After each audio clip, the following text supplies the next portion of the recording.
గీతతో కోట్ల మందికి దారి చూపించిన అతనికన్నా గురువెవరు?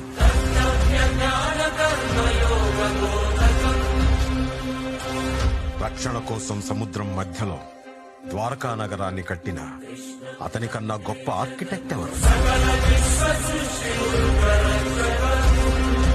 వేణుగానంతోనే గోవుల్ని గోపికల్ని కట్టిపడేసే అతన్ని మించిన మ్యూజిషియన్ ఎవరు?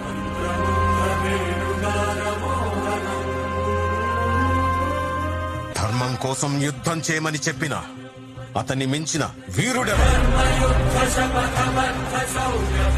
హోమయాగాలతో వర్షం తెప్పించిన అతనికన్నా ప్రకృతిని అర్థం చేసుకున్న క్లైమటాలజిస్ట్ ఎవరు? అన్కంట్రోలబుల్ ఆర్పిఎంతో తిరిగే సుదర్శన చక్రాన్ని కంట్రోల్ చేసే అతనికి మించిన కైనెటిక్ ఇంజనీర్ ఎవరు?